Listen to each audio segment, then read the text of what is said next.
मेरा धर्म भारत माँ है और मेरी जाति वंदे मातरम। सोचिए जरा, इस एक लाइन में कितनी ताकत है ना?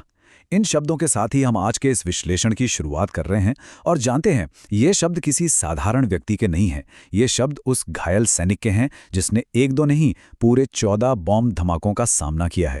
ये बात वाकई सोचने पर मजबूर कर देती है कि आखिर ड्यूटी, समर्पण और इंसानी दर्द के बीच कैसा गहरा रिश्ता है। आज की इस चर्चा में हम बिल्कुल इसी गहराई में उतरने वाले हैं, जहां देश प्रेम और ईश्वर प्रेम दोनों एक ही मुकाम पर आकर मिल जाते हैं। तो आज के इस बेहद दिलचस्प एक्सप्लेनर में हम श्री हित प्रेमानंद गोविंद शरण जी महाराज के एक बहुत ही गहरे और विस्तृत आध्यात्मिक संवाद को डिकोड करेंगे। आज की इस यात्रा का जो मुख्य विषय है वो है एक साधक का मार्ग। महाराज जी के इन सवाल जवाब वाले सेशन से निकले अनमोल विचारों को हम बारीकी से समझेंगे। तो चलिए बिना किसी देरी के इस आध्यात्मिक और तार्किक यात्रा में कदम रखते हैं। इस चर्चा को हमने 6 मुख्य हिस्सों में बांटा है। पहला, सच्ची भक्ति का सार। दूसरा, भगवान के नाम की शक्ति। तीसरा, एक आध्यात्मिक मार्गदर्शक की जरूरत। चौथा, सही मार्ग कैसे चुने। पांचवां, दुखों का साहस से सामना करना। और छठा, निस्वार्थ सेवा ही सच्चा धर्म कैसे है। यह स्ट्रक्चर हमारी आगे की पूरी चर्चा को एक सटीक दिशा देगा। तो आते हैं अपने पहले बिंदु पर, सच्ची भक्ति का सार और एक सच्चे साधक की पहचान। अक्सर लोग क्या करते हैं, किसी के कपड़े या दिखावे को देखकर उसकी भक्ति का अंदाजा लगाने लगते हैं। लेकिन यहां महाराज जी एकदम अलग और सटीक नजरिया देते हैं। उनके अनुसार एक सच्चे वैष्णव या भक्त की परिभाषा बहुत क्लियर है।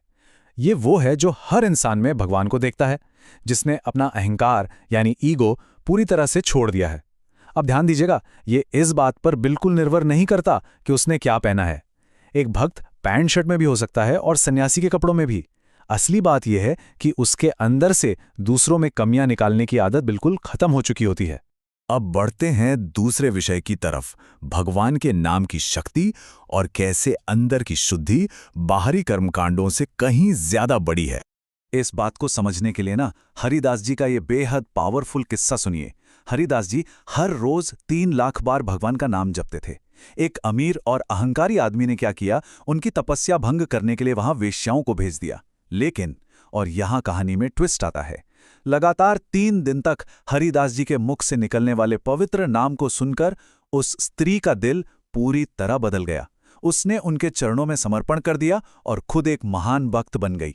ये इंसिडेंट दिखाता है कि लगातार नाम जपने में कितनी ताकत है। ये आपकी सबसे बुरी आदतों को भी मिटा सकती है। खाली और खोखले कर्मकांडों की तुलना एक हाथी से की गई है। क्या होता है जब एक हाथी नदी में नहाकर बाहर आता है? वो तुरंत अपनी पीठ पर वापस धूल डाल लेता है।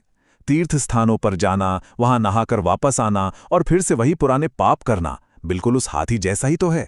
इसके विपरीत नाम जप आपसे पाप करने की वो अंदरूनी आदत ही छीन लेता है। बाहरी स्नान सिर्फ शरीर साफ करता है, लेकिन नाम जप आपके मन को पूरी तरह से बदल देता है। चलिए अब तीसरे विषय पर चलते हैं, एक आध्यात्मिक मार्गदर्शक यानी गुरु की आवश्यकता। रोशनी की खोज। ये एक ऐसा रास्ता है जिस पर अकेले चलना लगभग नामुमकिन सा है। यहां जो तर्क दिया गया है उसको काटा नहीं जा सकता। देखिए, जब खुद भगवान राम गुरु वशिष्ठ के चरणों में बैठकर शिक्षा लेते हैं और भगवान कृष्ण गुरु संदीपानी के शिष्य बनते हैं, तो जरा सोचिए, जब स्वयं ईश्वर ये दिखा रहे हैं कि उन्हें भी एक गाइड की जरूरत है, तो हम साधारण इंसानों के लिए तो ये जरूरत और भी बड़ी हो जाती है। पॉइंट सिंपल है, एक ऐसे गाइड की जरूरत होती ही है जो खुद उस मंजिल तक पहुंच चुका हो। इस चर्चा के दौरान एक बड़ा ही स्वाभाविक सा सवाल उठा, जो शायद आपके मन में भी आ रहा हो, कि जब गुरु का भौतिक शरीर नहीं रहेगा तब साधक क्या करेगा? इसका बड़ा ही सुकून देने वाला जवाब है, मंत्र ही गुरु का सच्चा स्वरूप है। सोर्स ये क्लियर करता है कि गुरु ने जो नाम या मंत्र दे दिया वही उनकी हमेशा रहने वाली प्रेजेंस है। जब साधक उस मंत्र को जपता है तो मानिए गुरु हमेशा उसको सुरक्षा और दिशा देने के लिए वही मौजूद हैं। आगे बढ़ते हैं अपने चौथे विषय पर, अपना आध्यात्मिक मार्ग कैसे चुने। यहां 3 अलग अलग रास्तों की बात की गई है। महाराज जी ने लोगों की पर्सनालिटी के हिसाब से रास्तों को बताया है। अगर आपका नेचर हमेशा कुछ ना कुछ काम करने और ड्यूटी निभाने वाला है तो आपके लिए कर्म योगा बेस्ट है। वहीं अगर आप बहुत लॉजिकल हैं, एनालिसिस पसंद करते हैं, तो ज्ञाना योगा आपका रास्ता है। लेकिन अगर आप खुद को हेल्पलेस महसूस करते हैं और चाहते हैं कि बस ऊपर वाले के सामने पूरी तरह सरेंडर कर दें, तो आपके लिए भक्ति योगा है। सबसे जरूरी बात यह है कि हमेशा वो रास्ता चुनें जो आपके नेचुरल स्वभाव से मैच करता हो। पर रुकिए, यहां एक बहुत बड़ी गलतफहमी पैदा हो सकती है। क्या भक्ति का रास्ता चुनने का मतलब यह है कि उस इंसान में दिमाग या ज्ञान की कमी है? महाराज जी इस बात को सख्ती से खारिज करते हैं।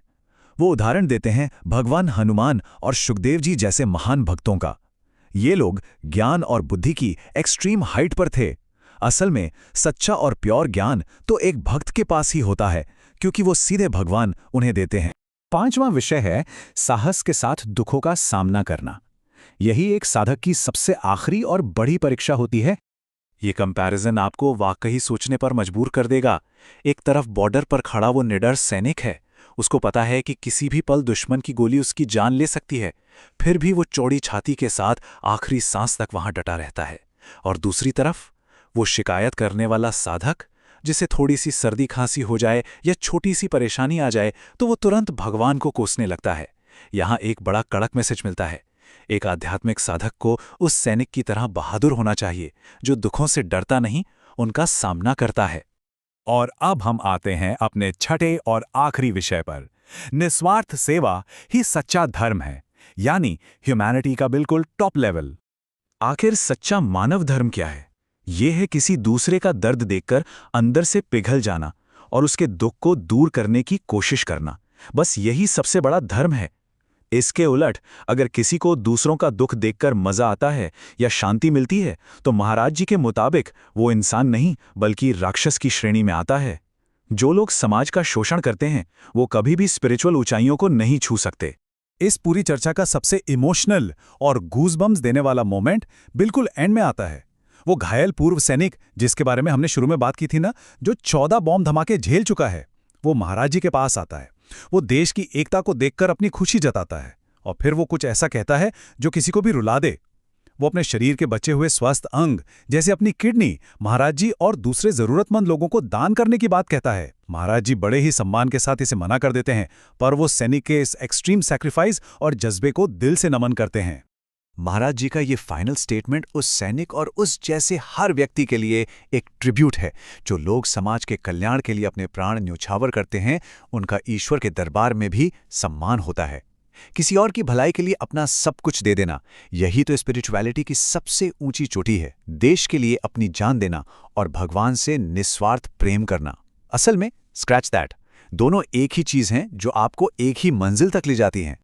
और इसी के साथ आज के इस विश्लेषण को हम एक गहरे सवाल पर छोड़ते हैं। सोचिए, अगर एक सैनिक जो पहले ही अपना शरीर देश के लिए छलनी करवा चुका है, वो अपने बचे हुए अंग भी समाज की भलाई के लिए देने को तैयार हो सकता है, तो हम लोग इस उदाहरण से क्या सीख सकते हैं?